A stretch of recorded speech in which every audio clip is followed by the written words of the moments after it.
Find the area of the shaded region in figure where a circular arc of radius 6 cm has been drawn with vertex O of an equilateral triangle OAB of side 12 cm as center.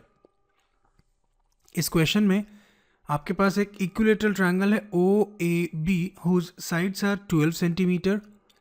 इसी equilateral triangle के vertex O से किसी ने 6 centimetre radius का एक arc draw किया है और इस आर्क को भी शेड कर दिए और ये इक्विलेटरल ट्रायंगल ऑलरेडी शेडेड था. इनडायरेक्टली ये पूरा फिगर ही आपका शेडेड है और आपको इसी शेडेड रीजन का एरिया फाइंड करना है. नाउ सॉल्व कैसे करेंगे, पहले मैं आपको लॉजिक बताता हूँ. सबसे पहले तो हम इस इक्विलेटरल ट्रायंगल का एरिया फाइंड करेंगे. देन अगर आप इस आर्क को ध्यान से देखें तो अगर ये आर्क कंप्लीट हो जाता तो ये एक सर्कल होता, लेकिन सिंस ये इनकम्प्लीट है तो ये एक्चुअली एक सेक्टर है. ठीक, और इस सेक्टर का एरिया फाइंड करने के लिए आपको सेक्टर का एंगल भी चाहिए और रेडियस भी चाहिए. रेडियस तो आपके पास 6 सेंटीमीटर है, एंगल कितना होगा वो देख लेते हैं. देखिए, सिंस ये OAB एक इक्विलेटरल ट्रायंगल है, इसका मतलब ये जो एंगल है ये 60 डिग्री होगा, तो ये रिमेनिंग एंगल कितना होगा 300 डिग्री, क्योंकि टोटल एंगल 360 डिग्री होना चाहिए. ठीक, तो ये जो सेक्टर है इसका एंगल आपने फाइंड कर लिया है 300 डिग्रीज. अब हम इजीली इस सेक्टर का एरिया फाइंड कर सकते हैं. ठीक, तो फाइनली हम क्या करेंगे, इस इक्विलेटरल ट्रायंगल का एरिया और इस सेक्टर का एरिया इन दोनों को ऐड कर देंगे तो आपको इस पूरे कंप्लीट फिगर का एरिया मिल जाएगा. ठीक, तो मैंने जो आपको समझाया उस चीज़ को लिख देते हैं. Here we have area of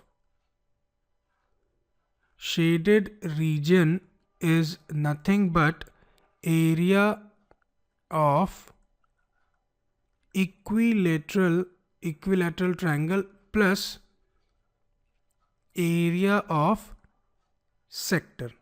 actually major sector है ये. ठीक, एक एक करके एरिया फाइंड करते हैं. सबसे पहले इक्विलेटरल ट्रायंगल के एरिया की बात करते हैं. ठीक, we are given that side of equilateral triangle,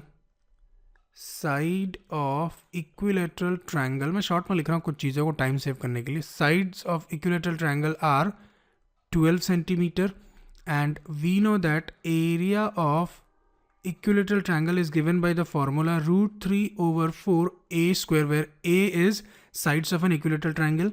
So substituting the values we have √3/4 into a आपके पास 12 है, 12 का स्क्वायर कर दीजिए which gives us √3/4 into 12 into 12. अब एक काम करते हैं, 4 1 4 and 4 3 12, 12 3 36 होगा, तो मैं इसको 36 √3 के फॉर्म में ही छोड़ देता हूँ. So we have area of equilateral triangle as √36 √3 लिख देते हैं इसको. ठीक है, 36 √3.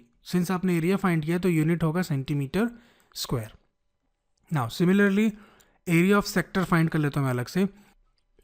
Here in the figure we have angle of sector as 300 degrees. We have angle of sector as 300 degrees and radius of sector is 6 centimeter. We know that area of sector is given by the formula theta over 360 degrees into pi r square. So by substituting the values we have 300 over 360 into 22/7 into radius आपके पास 6 है, इसका square कर दीजिए. इसको further solve करने की कोशिश करते हैं. 0 से 0 कैंसिल हो जाएगा. 3 10 30 एंड 3 12 36. इसको फर्दर सॉल्व करता हूँ मैं. 6 2 12 होता है और 6 1 6. ठीक है, और 2 1 2 एंड 2 3 6. तो आपके पास बचेगा 22 into 3 which is 66. 66 into 10 is 660 और डिनोमिनेटर में एक 7 बच रहा है. तो फाइनली आपने सेक्टर का एरिया फाइंड किया एज 660/7 और यूनिट क्या होगा centimetre square.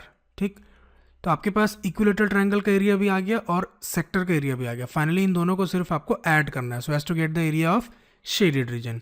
So finally we have area of shaded region as area of equilateral triangle which is 36 √3 plus area of sector which is 660/7. Further और सॉल्व मत करिएगा क्योंकि बुक में इसी फॉर्म में आंसर गिवन है आपको. ठीक है, so this completes our solution. Let us see the 5th question of the same exercise.